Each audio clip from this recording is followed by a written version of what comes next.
Okay, Thomas, we have tunnel number 4 behind you, and tell me what the significance of this spot is.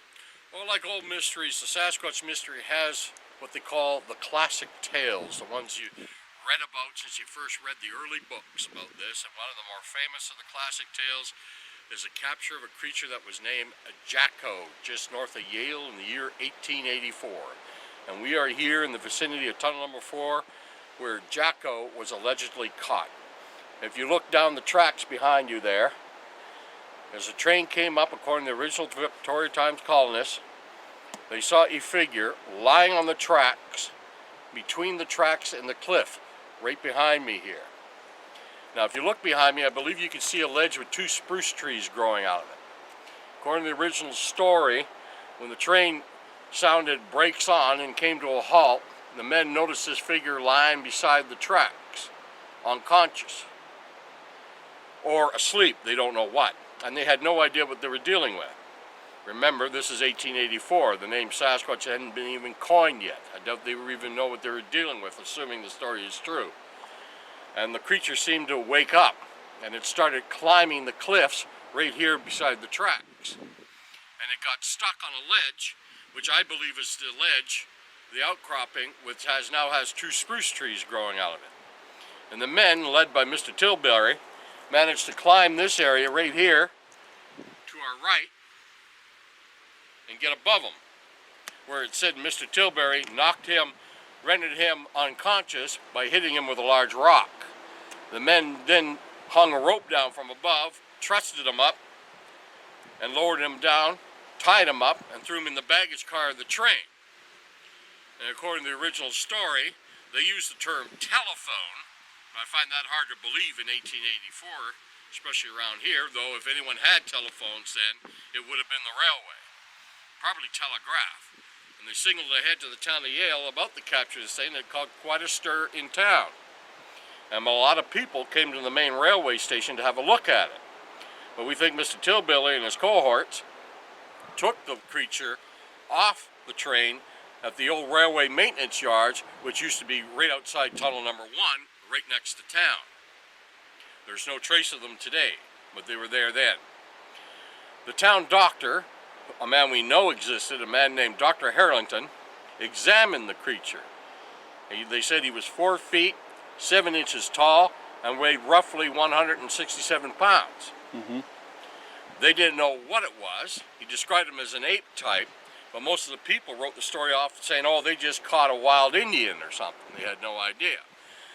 Now, the men who caught it, especially Mr. Tilbury, expressed an interest in taking him to London, England, and Europe and putting him on display in a carnival type of atmosphere.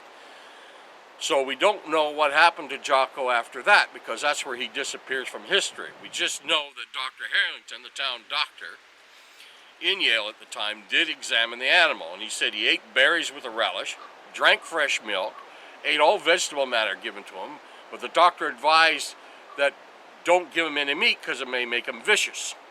He seemed to be extremely strong and was able to break branches, large branches and sticks by just snapping them with his hands.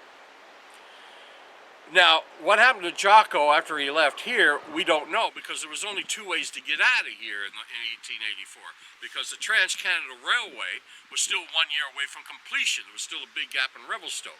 So it's either the train or the paddle wheeler? He would have to go downriver by paddle wheeler, because this is where the line ended. Okay. And they'd load him up in a paddle wheeler and either take him to Fort Vancouver, or they'd take him south of the border in the United States, where the Trans-Continental Railway in the U.S. was finished, and take him out that way. Now, a famous chief, Kitsilano, said he saw Jacko being displayed in Vancouver later on in 1884 as well. But I've never been able to confirm that, because there's no mention in any of the Vancouver press of such a display going on.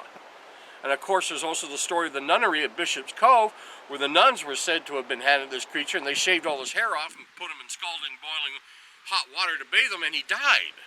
But we don't know if that's true. The late friend of mine, Grover Krantz, had a hypothesis that an exhibit that was advertised in the fall of 1884 called Jojo the Dog-Faced Boy may have actually been Jacko, because there was no photographs or drawings made of Jojo the dog-faced boy. But it's just a coincidence that later on the same year that he would advertise such a display. But we don't know for certain, because let's face it, there was one man in all of North America who would have paid a large sum of money for something like this. It was P.T. Barnum. And that's where Jacko, or Jojo the dog-faced boy, that was the exhibit that he had? In his Museum of Natural Wonders in New York. Yeah. But like I said, there were no photos and displays. And for some reason, after a few months, all mention of Jojo the dog-faced boy disappeared from his advertisements.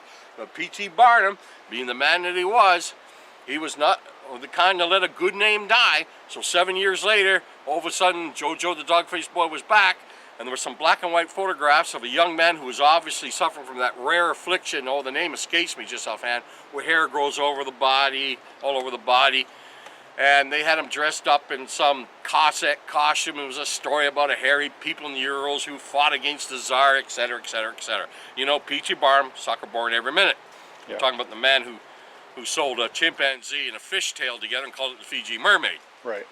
So Grover Krantz had the hypothesis that maybe Jacko and Jojo, the original Jojo, was one and the same, and that he died and P.T. Barnum removed it. I don't really go along with that theory because, to my mind, P.T. Barnum wouldn't letting Jacko die. That wouldn't affect it. That wouldn't stop him. He'd stuff the body and display it anyway. Yeah. But he didn't. So basically, Jacko, the story that captured the creature in Yale, 1884. When he left Yale, he disappeared from the history books. We don't know what happened.